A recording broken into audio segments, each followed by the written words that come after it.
أعوذ بالله من الشيطان الرجيم فمن يريد الله أن يهديه يشرح صدره للإسلام ومن يريد أن يضله يجعل صدره ضيقا حرجا كأنما يصعد في السماء كذلك يجعل الله الرجس على الذين لا يؤمنون فمن يريد الله أن يهديه يشرح صدره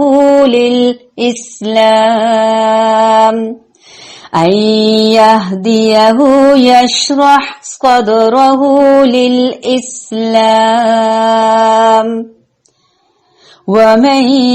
يريد أن يضله يجعل صدره ضيقا حرجا كأنما يصعد في السماء كذلك يجعل الله الرجس على الذين لا يؤمنون فمن تو جو بس جسے یرید چاہتا ہے اللہ تعالی ان کے یہدیہ وہ ہدایت دے اسے یشرح کھول دیتا ہے صدرہ سینہ اس کا للاسلامی اسلام کے لیے ومن اور جسے یرید وہ چاہتا ہے ان کے یضلہ وہ گمراہ کر دے اسے یجعل وہ کر دیتا ہے صدرہ سینہ اس کا ضیقاً تنگ حرجاً گھٹا ہوا کأنما گویا کہ یصعد وہ چڑھتا ہے فی السماء آسمان میں کذالک اسی طرح یجعل ڈالتا ہے اللہ تعالی الرجس نحوست نجاست رجس علی الذین اوپر ان کے جو لا یؤمنون نہیں وہ ایمان لاتے سو جس شخص کو اللہ تعالی راستے پر ڈالنا چاہے اس کے سینے کو اسلام کے لیے کشادہ کر دیتا ہے اور جس کو بھی راہ رکھنا چاہے اس کے سینے کو بہت تنگ کر دیتا ہے جیسے کوئی آسمان میں چڑھتا ہے اسی طرح اللہ تعالی ایمان نہ لانے والوں پر ناپاکی مسلط کر دیتا ہے یعنی جس طرح سے زور لگا کر آسمان پر چڑھنا ممکن نہیں ہے اسی طرح جس شخص کے سینے کو اللہ تعالی تنگ کر دے اس میں توحید اور ایمان کا داخلہ ممکن ہی نہیں الا یہ کہ اللہ تعالی خود ہی اس کا سینہ کھول دے دین کے لیے اسلام کے لیے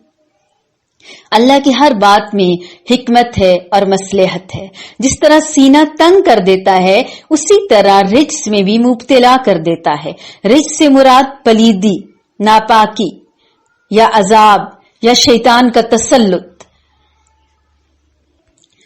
اصل میں حقیقت یہ ہے کہ جسے اللہ تعالی چاہے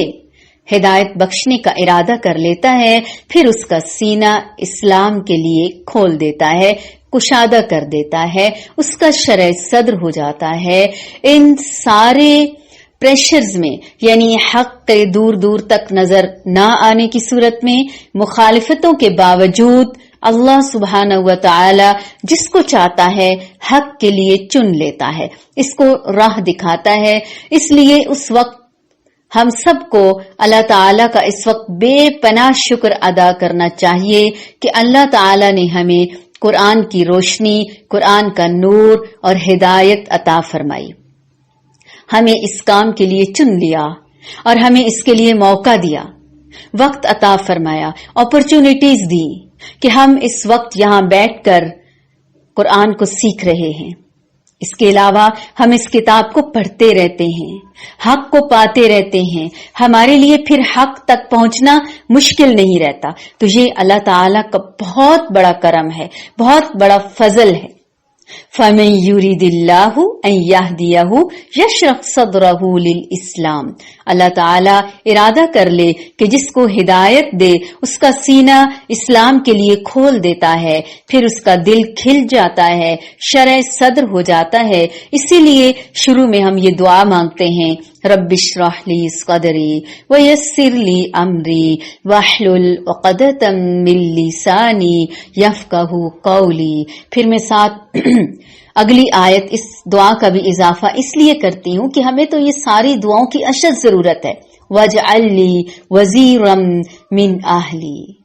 جس طرح اے اللہ تو نے حضرت موسیٰ علیہ السلام کا سینہ کشادہ کیا، شرع صدر فرمایا، زبان کی گرہ کھولی حق بات کو آگے پہنچانے کے لیے، جس طرح اے اللہ تو نے حضرت موسیٰ علیہ السلام کے معاون اور مددگار ان کے بھائی حضرت ہارون علیہ السلام کو بنایا، اسی طرح اسراء میں بھی ہمارے گھر والوں میں سے بہترین معاون اور مددگار پیدا فرما.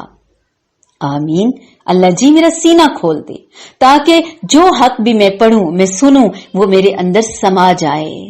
میرے لیے اس پر عمل کرنا آسان ہو جائے. اور جسے گمراہی میں ڈالنے کا ارادہ کرتا ہے اس کے سینے کو تنگ کر دیتا ہے. وہ شخص پھر یہی کلام سنتا ہے، یہی کچھ پڑھتا ہے، ایسے لوگوں کے ساتھ رہتا ہے، لیکن اس کا دل حق کے لیے نہیں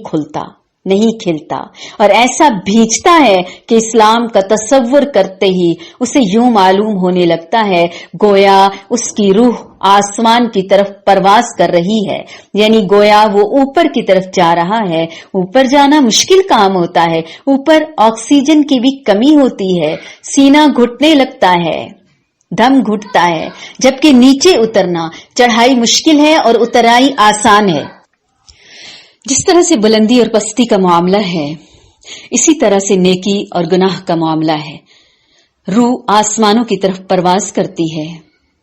اوپر چڑھنا مشکل ہے، نیچے اترنا آسان ہے. اللہ تعالی حق سے فرار اور نفرت کی ناپاکی ان لوگوں پر مسلط کر دیتا ہے جو ایمان نہیں لاتے.